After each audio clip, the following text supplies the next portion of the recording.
Committed, caring, and courageous. 3 C's that define Denver CASA, an organization whose members step in to be a voice for the voiceless, children who need an advocate to help navigate difficult family and legal situations. You'll hear about the special people that step up and make a huge impact from Denver CASA Executive Director Karen Silverman on this episode of Making Our World Better. Welcome to the Making Our World Better podcast, where you will find motivation and encouragement through lively conversations with inspirational people who every day are making our world a better place. Now, here's your host, Jay Clark. Welcome to the podcast. I am Jay Clark, and I am excited to welcome Karen Silverman, Executive Director of Denver CASA, which stands for Court Appointed Special Advocates, an organization doing a lot of heavy lifting to help vulnerable children in difficult situations. Karen joined Denver CASA in September of 2019, and she has more than 20 years experience working in nonprofit organizations with a background in children's issues, including child welfare, early childhood education, teen prevention, and mentoring programs. From 2009 to 2014, she was the executive director of Smart Girl, Inc. Prior to joining Denver CASA, she was the director of external affairs at Jewish Colorado. She is passionate about helping children get an equal start in their life, no matter their circumstances, which makes her a perfect fit for Denver CASA.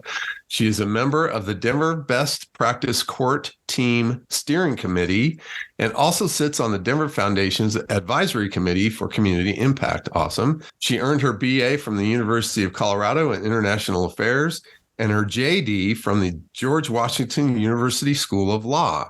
When not working, Karen enjoys spending time with her family, traveling, hiking, reading, and creating art. I can't wait to get into all this. Karen, welcome, and thanks so much for being here. Thank you, Jay. It's a pleasure to be here. Well, let's start simple and tell me how you would describe Denver CASA to somebody that doesn't know anything about it. So at Denver CASA, we advocate for the best interests of children and families, children and youth, who have experienced abuse and neglect.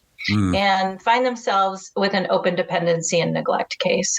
And so we train volunteers to be advocates for those children. We put them through a rigorous training, and then they advocate on their behalf, and they become actually sworn into the court. They become officers of the court, and they must report back to the judicial officers about what is happening with the child and on the case and how the family's doing. Wow, that's awesome. So you guys are just Denver, and I shouldn't say just. I mean, that's a giant, you have to be the biggest of all the CASAs, but there's more CASAs all over Colorado. Is that correct? That is correct. We are just in the city and county of Denver. There are 18 CASA programs throughout Colorado, currently serving 18 of the 22 judicial districts. There's a few spots we don't have CASA programs in. And we are, in fact, not the largest. Really? So, yes, the original CASA, the first CASA program in Colorado was in Colorado Springs, and I believe they're the largest. Well, even still, you think of the legal system in Denver, and it's ginormous. I mean, how large is a caseload? So I'll give you 2022 statistics. DHS had 1,160 open dependency and neglect cases. So these are situations where they actually felt they needed to open a case officially. Now, they're also helping people without officially opening cases too. So they're helping more families than that. So in 2022, we served 442 children with 294 volunteers. Wow. So for our volunteers, they only take one case at a time usually. Some very special volunteers might take 2, but they usually only have one case. Whereas the county workers, the social workers, the attorneys all have huge caseloads, and they're very busy people, which is why a CASA volunteer can be very helpful to them and to the child, of course. Awesome. So you and your volunteers are stepping into really tough, traumatic situations. So when are the CASAs stepping in, to be the voice of the children and step in and speak for them in the legal system? So what happens is when these cases are opened, we look at those cases and we talk to the county workers and the attorneys on them. And we, as a team, we try to determine if a CASA would be helpful. Sometimes you've got a case where the county worker knows, okay, the child's only been with mom, and unfortunately she's passed away, but grandma's in Texas. We know we're going to get the child to Texas in a month, couple weeks, whatever it is. So we don't worry about assigning a CASA to a case like that. Yeah. But when it is helpful to have a CASA, when children do need support, we do provide, we try to assign someone who we think would be appropriate and helpful. And our volunteers have to commit to 18 months. Because wow. the average length of a case is 18 months. Now, it could go shorter. Wow. And it could go on for years. Right. If that's 18 months is average.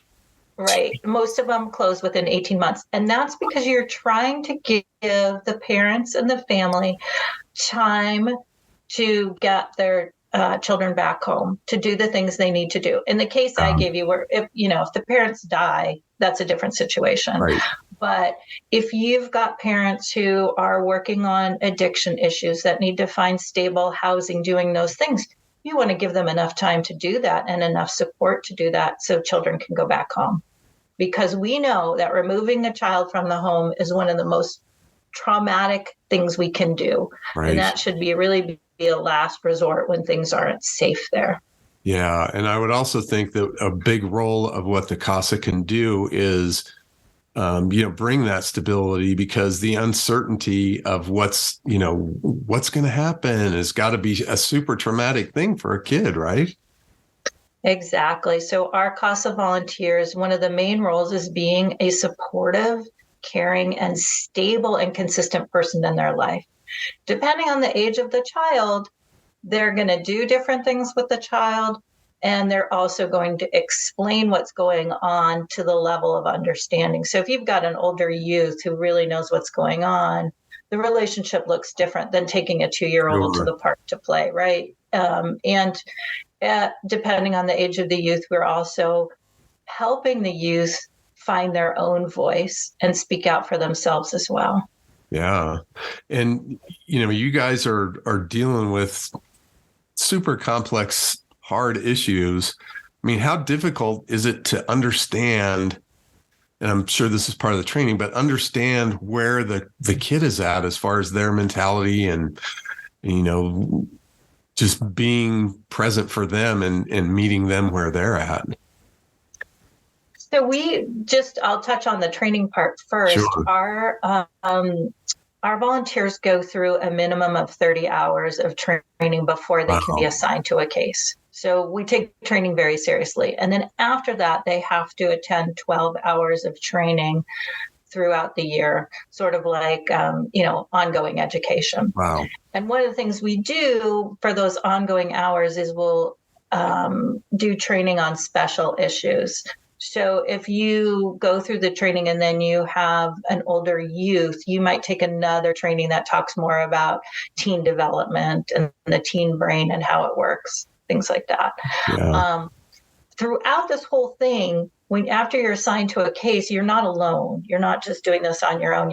You have a supervisor, and that supervisor is a staff member or a very, very experienced volunteer who can help you with those issues. So if you don't know what to do or you need advice, you don't understand something, you have somebody you can talk to about that. And some of these cases, like you said, they can be very challenging, very tricky, and it's not always easy to understand.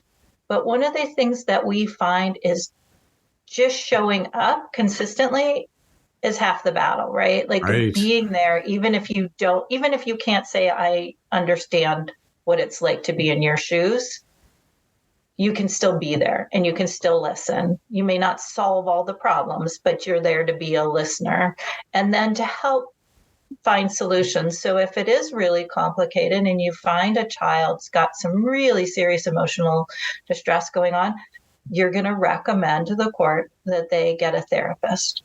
If they're struggling in school beyond what seems normal, you're going to recommend some kind of evaluation so we can find out if the child has any learning disabilities.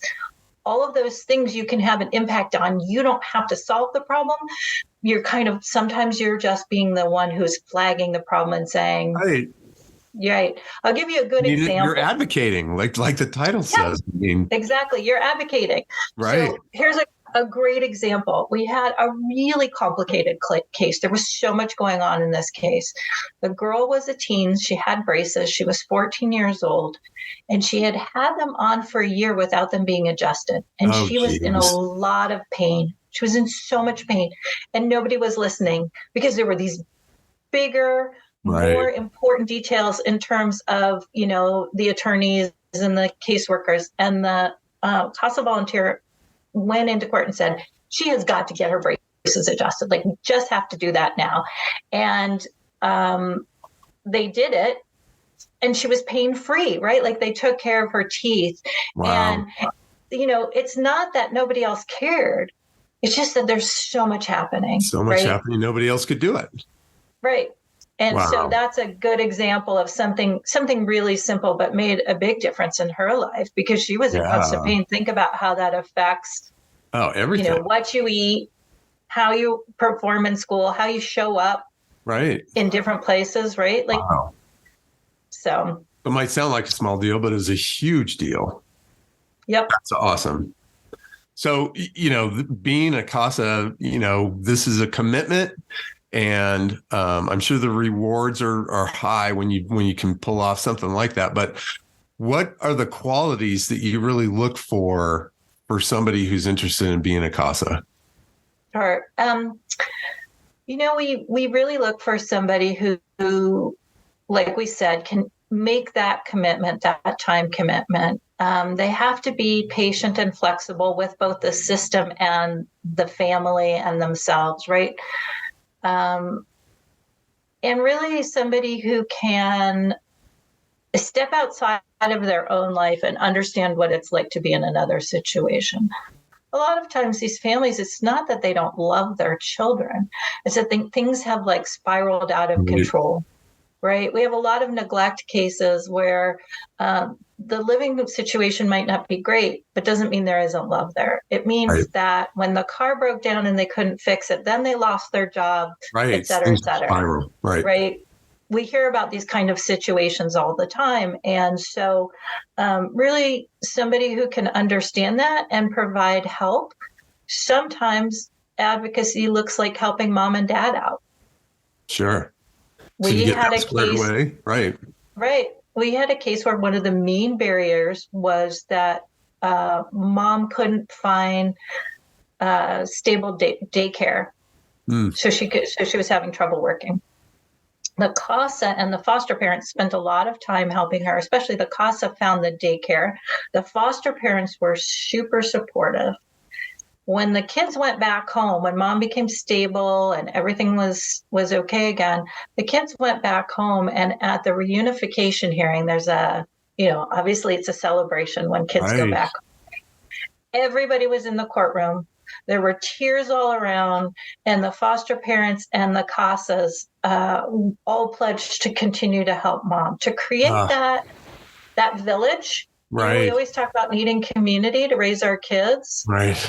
I know that my husband and I couldn't have done it without all our friends and family. Totally. So this woman was a single mom without that help, but now she has community. Now she has people to call and say, oh my God, I just need a break.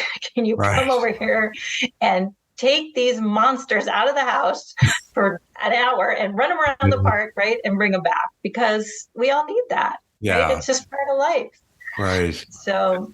Well, I love that. And I'm sure that's very common that, you may reach a resolution in the case, but that doesn't mean things are, you're still going to need that ongoing support. And I'm sure that it's very common that those relationships and things do carry forward. Yeah, it doesn't always happen that way, but sometimes it does. And it's really quite special. Right now we have one CASA who's getting married, and she is inviting grandma and grandpa, who are taking care of the child. They're about to adopt the child, and they've become so close that the grandma and grandpa are going to the wedding, which is really cool. Oh, that is really cool. That it is a way of creating community outside of some of the ways that we may normally think about it. Yeah. But, you and your team and all the CASAs, every day you're dealing with heavy, tough stuff. I mean, how hard is it, to not take that home and not let that affect you and to stay upbeat and, keep pushing forward to do this advocacy work? It's got to be difficult sometimes. It's really hard, right? I'm telling you stories about the good stuff right now. And there are stories that aren't so fun to hear. Oh, I'm sure. It's hard. We really try to make sure that our CASA volunteers and our staff have the support they need. We try to be there for each other. We try to help each other do health, encourage each other to do healthy things. Sometimes it's just, encouraging someone to take a walk in the middle of the day and like get out of the office or, just take a break and go away from here for a bit and then come back. And, but it's not easy. It's not an easy job. And the volunteer experience is very challenging, but also one of the most rewarding things you can do. We hear that back from our volunteers all the time, that as difficult as it is, they find it extremely rewarding. And they're always happy they've done it. And sometimes after a rough case, they'll take a break before they take another case. Sure. We do have repeat CASA volunteers. Some people are done after one case, and some people work with us for years and years. And they are very special people who can do that.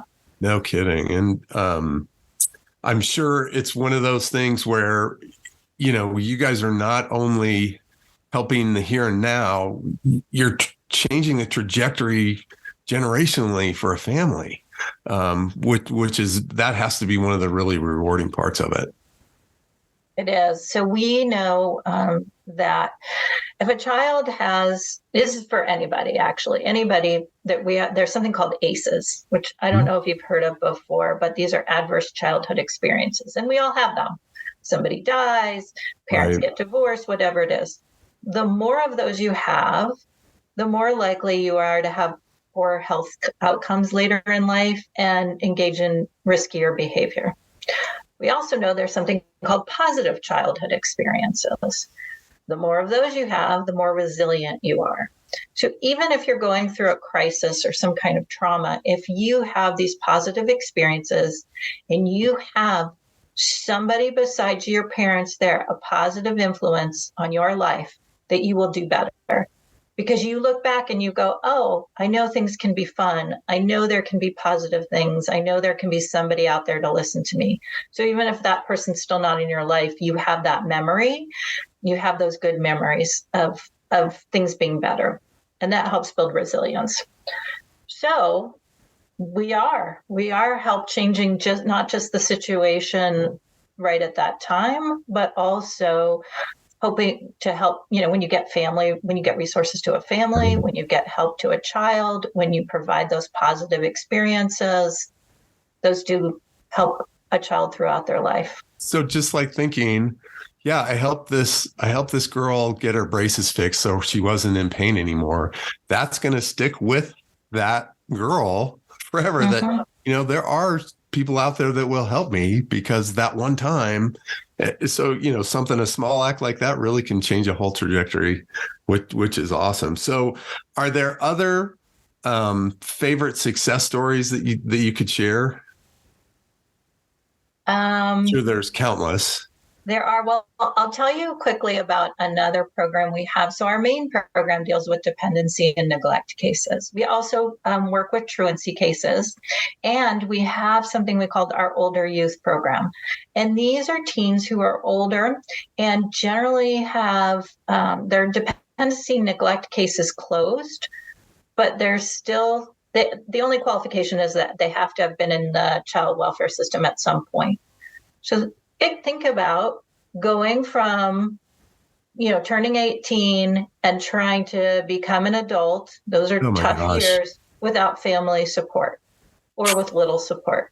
Right. So we have set up a program so that your CASA volunteer can become your mentor in this program if you turn 18, or if you've never been with us or not for a long time, you can still get a mentor.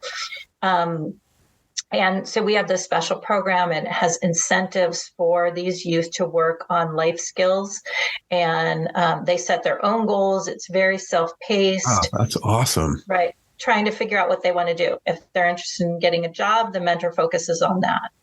If they're interested in going to college, the mentor helps with that. Whatever the barriers are, they're going to work on them, whether it's learning to ride the bus or any number of things.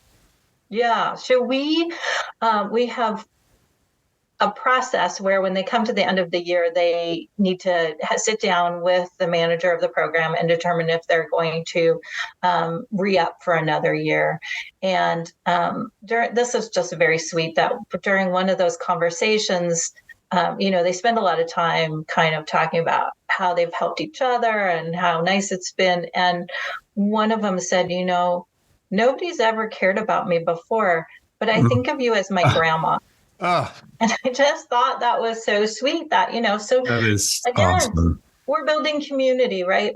We're helping people find other people in their lives that they can discuss something with, bounce ideas off of. And sometimes CASA volunteers don't hear from their kids for a while, right? They might say they're going to stay in touch and then lose touch, and they might hear from them years down the road. And we had kind of a scary situation last December where one of our CASAs who doesn't volunteer with us anymore, an old CASA volunteer, past CASA volunteer, called and said that she had just heard from her former youth, and she had run out of money, couldn't pay her rent, and was thinking of going to Atlanta to dance and make enough money to come back. So, dance can be a euphemism for many things. We weren't quite sure exactly whether this was really dancing or what, but to have to, go to Atlanta in December to do this didn't sound like a good idea. So we were able to put the CASA volunteer in touch with different resources for housing help, rent assistance programs, so that she can then tell her former youth about those and not have to go, engage in some kind of behavior that might not be the healthiest thing for her to do. And, we know with things like sex trafficking and, our youth are much more vulnerable to those kinds of issues than your average youth. So, like you said, it doesn't just end with the 18 months. It can go on for a long time. Hopefully with positive ripples.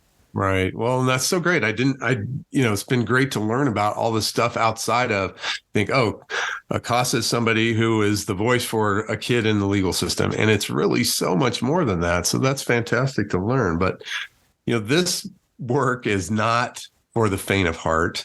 So for you, was there kind of an aha moment or something that really, made it so you knew this is what you want to devote your career to? I don't know if there was an aha moment, but I have always, I was one of those kids who had that sense of justice.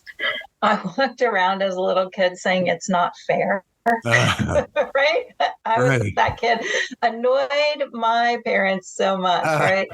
But and I've always loved kids, and I just feel like everybody should have a fair opportunity in life. And I think that's what kind of drew me to it. I do have a law degree, and I practiced way back when for a short period of time. But I think that sense of justice comes through in me again and again when you look at my career. That's awesome. So if you could say, what is a big, audacious hope or dream for Denver CASA, what would that be? Well, it's hard to say it just for Denver CASA. I think my big audacious dream would be that, that we fulfilled our vision, where every child and youth has a supportive person in their life, and they're living in a safe and stable placement with people who love them, and they have a sense of belonging. And, I think that's really what we're always looking for, is to help build community and to have safe spaces for children and youth to thrive. Yeah. Unfortunately, like a lot of great nonprofits, best case scenario would be you'd go out of business. But sadly, you probably won't anytime soon. But we're really fortunate that you are in business doing the work that you do. So, as we wind down, I'll shift gears just a little bit. And one of the questions I always love to ask is, what's something you will read, listen to, or watch today? So I have a book on my dresser called Your Brain on Art. And I have only just started it, but it's supposed to be very good. And I'm in the very beginning, where they're sort of going through how your brain works. I haven't gotten to how it exactly changes with art, how you see art and experience art. And I was not a science kid, so I'm trying to remember all the things about synapses and dendrites. And but it's supposed to be very good. And we said that you love creating art. Do you have a favorite medium? I do a lot of collage and mixed media. Nice. Yeah, I like to make a mess, basically. So who's been a role model for you in your career and in this work that you're doing? So one of my role models is my mom. She, I think from the perseverance perspective, my mom dropped out of college to marry my father. Not surprising for back then, pretty typical thing to do. And then in the 70s, she decided to go back and get a degree. And she went to the first paralegal program at Arapahoe Community College. Wow. Yeah. And so she was a paralegal, and she went back to work when a lot of moms were home. And I always wanted her to be a cupcake mom. That's what I always thought. Those moms that brought the cupcakes to the classroom. And back then you could make them homemade. You didn't have to do the store-bought thing. But she was working, and I was very proud of her. And I also thought her career was really cool, because she was in a law office, and she would come home and tell us about cases and things. So that was always really interesting Just to me. doing the justice thing. I always love that answer. So other than Denver CASA, is there an organization out there? I'm sure you guys partner with a lot of great organizations. Are there any that you'd really like to, note or give a shout out to? Do you admire the work that they're doing? Sure. I'd love to give a shout out to Elevating Connections right now. They are a really cool organization, because they help siblings who have been separated in foster care get together for camp and for other activities. And so we have youth participate in that program sometimes. They also do an older youth program where they use art to help youth express themselves. And so that's another great thing that they do. And we partner with them sometimes. Sounds like somebody I need to do a podcast with. I think that's a great idea. Well, my last one is, if anybody's interested in becoming a CASA, learning more about it, finding out what you guys do, how they can help. I know money equals mission, so I'm sure you always need help with fundraising and everything else. What's the best way for somebody to learn more about you guys? Sure. So you can go to denvercasa.org, and on our website, there's information about how to donate, how to volunteer. We also do, for people who are thinking about volunteering, but they have a lot of questions, which we totally appreciate. We do something called a CASA 101, usually twice a month, where somebody can come, and it's just an hour-long discussion about what does it mean? What does it look like? What does it take to do this? All of those kinds of things. So that's also can be very helpful for people to understand our work. That's awesome. I was also going to say, if you're interested in volunteering and you're not in Denver, then if you go to the Colorado CASA website, there is a listing there of the other 17 programs in Colorado. Oh, fantastic. I had a friend who did it, said it changed her life. And Karen, I could not be more impressed with the work you're doing. Keep it up. Thanks again for being here. Thanks, Jay. Really appreciate the opportunity. Thanks for listening, and thanks to Karen for providing leadership and hope to lift up children. This podcast was brought to you by JC Charity Services. Being a nonprofit leader is hard, and I'd love to help you thrive. You can find me at makingourworldbetter.com. To support or learn how you can become a CASA, visit denvercasa.org. Check the show notes for links, and if you enjoyed this podcast, we'd be grateful if you'd share it with a friend. Until next time, I hope you're inspired to find a way to make our world better.